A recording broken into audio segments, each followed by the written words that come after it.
కానీ సరే ఎస్పెషల్లీ షర్మిల విషయం తీసుకున్నట్లయితే ఒక మహిళ ముందుకు మహిళగానే చూడాలి. తన ఇంట్లో సొంత చెల్లి ఆవిడ, తన రక్తం పంచుకొని పుట్టిన ఆవిడ, తన కోసం కాళ్ళు కూడా విరగొట్టుకుందాం పాదయాత్రలో.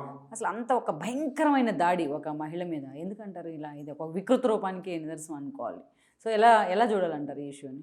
ఇప్పుడు గతంలో ఎప్పుడైనా కూడా రాయలసీమ ఫ్యాక్షన్ అంటారు కదమ్మా, గతంలో ఎప్పుడన్నా ఫ్యాక్షన్ కుటుంబాల్లో సొంత కుటుంబంలో హత్య చేసుకున్న పరిస్థితి ఎప్పుడన్నా ఉందా? ఒక అన్న కనుక ముందు లీడ్లో ఉన్నాడు అనుకోండి, మిగిలిన అన్నదమ్ములు కానీ వాళ్ళ పిల్లలు కానీ వాళ్ళని సపోర్ట్ చేసుకుంటా వెళ్ళిపోయారు తప్ప ఈ అంతర్గతంగా కుమ్ములాటల్లో హత్యలు చేసుకున్న పరిస్థితి మనం చూడాల.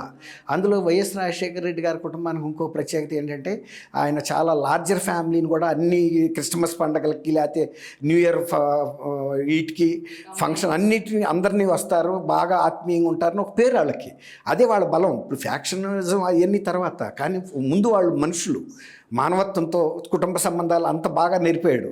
ఆ కుటుంబంలో వివేకానంద రెడ్డి గారిని అత్యంత క్రూరంగా చంపటమే కాకుండా చంపినప్పుడు కనీసం ధైర్యంగా ఎస్ మేమే చంపాము, మాకు రాజకీయాలకు అడ్డం వచ్చాడంటే అదొక రకంగా ఉండేది.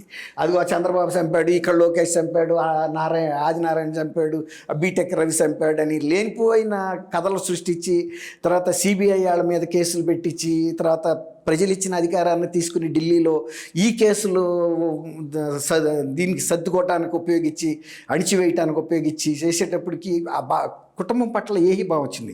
ఇవాళ షర్మిల గారు కూడా ఆ బాధితురాలు అయ్యే బయటకు వచ్చారు. ఏదైనా పిల్లినైనా బోన్లో పెట్టి కొడితే పులి అవుతుందని. ఇప్పుడు ఆయన సడన్గా చనిపోయారు, కుటుంబానికి సంబంధించిన ఆస్తిపాస్తులన్నీ ఈయన చేతిలోకి తీసుకోవటం కాదు కదా, అసలు అంతకన్నా పెద్ద వారసురాలు విజయం గారు ఉన్నారు.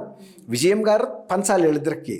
కాకుండా విజయం గారు కూడా నమ్మింది. వాళ్ళు ఒక మాట చెబుతున్నారు, గతంలో ఎన్నికల ముందు ప్రవర్తన ఇలా లేదు, అందుకే మేము ఆయనకి సపోర్ట్ చేశాం, కానీ ఎన్నికల్లో ముఖ్యమంత్రి అయిన తర్వాత ఆయన పూర్తిగా మారిపోయాడని, అపరిచితుడు బయటకు వచ్చాడని వాళ్ళు చెబుతున్నారు. ప్రజలు అదే నమ్మారు. ఫస్ట్లో ఎంత చక్కటి మాటలు చెప్పాడు, పారదర్శకత ఉండాలి, నీతి ఉండాలి, నిజాయితీ ఉండాలి, మాట తప్పకూడదు, రాజకీయ విలువలతో ఉండాలి, అన్ని పెద్ద పెద్ద మాటలు చెప్పేటప్పటికి అబ్బా అసలు చంద్రబాబు నాయుడు గారు ఇచ్చిన అలవా ఏముంది, అసలు ఆయన తీసుకొచ్చిన గంజే అది. కానీ చక్కగా తేటగట్టి ఉండేటప్పటికి ఇది ఇసుకలో పారేశారు అల్వా, అంతకన్నా పెద్దదేదో తీసుకొచ్చాడు, అదేంటి ఆఫ్టర్ ఆల్ అని వాడు అన్నాడు కదా. అమరావతి రాజధాని ఉంది, మన ప్రజాప్రభుత్వం రానివ్వండి ఇంకొక నెల రోజుల్లో వస్తుంది, వచ్చిన తర్వాత ఢిల్లీ కన్నా మంచి రాజధాని కడతానంటే ఆ పడగొడుతున్నప్పుడు కూడా ఇది పిచ్చిదేమో ప్రజావేదిక ఇంకా బాగా కడతాడు అనుకున్నారు. ఆ తర్వాత అసలు దాని ప్రస్తావన కూడా లేదు. ఇప్పుడు ఏదైనా మనం ఒక వస్తువుని డిస్కార్డ్ చేసామంటే పడేసామంటే దానికి ప్రత్యామ్నాయం సృష్టించుకోవాలి కదా. ఇవాళ వరకు ఆ శిథిలాలు కూడా ఎత్తాలి. ఆయన పడగొట్టిందేమో నేను పర్యావరణాన్ని కాపాడుతానికి అన్నాడు, పర్యావరణాన్ని కాపాడుతానికి ఆ శిథిలాలు ఎత్తాలి కదా. ముందు మన ఇంట్లో ఒక్క పూట మన ఇంటి ముందు పాచి ఓడకపోతేనే మనకు ఒళ్ళు చీదర పుట్టినట్టు ఉంటుంది. ఏ ఇంటి ఇళ్ళకైనా ఎంత ఒంట్లో బాగోపోయినా సరేగాక ముందు ఇల్లు ఊడ్చి కళాపు కొడితే కానీ వాళ్ళకి మనశ్శాంతి ఉండదు. ఈ అక్కడే పెట్టి కూర్చున్నాడంటే ఇప్పుడు అప్పటికే తెలుస్తుంది కదా ఆయనకి ఎంత పైచాచికత్వం ఉంది. అంటే పక్కన చంద్రబాబు నాయుడు గారు కట్టిన వ్యక్తి రోజు ఆ శిథిలాలు చూసి ఆయన కుంగిపోవాలని. ఎందుకు కుంగుతాడు? ఇప్పుడు మంచి మనిషి చేస్తే కుంగుతారు. నువ్వు వచ్చిందే ఒక విధ్వంసమైన రచనతో వచ్చావు, మొదలెట్టావు, చేసావు.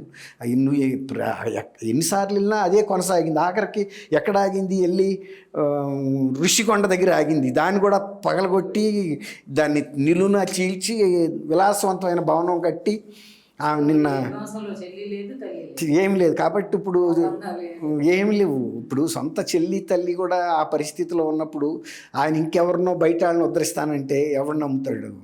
ఈ వీడియో మీకు నచ్చినట్లయితే please share, like and subscribe R24 Telugu.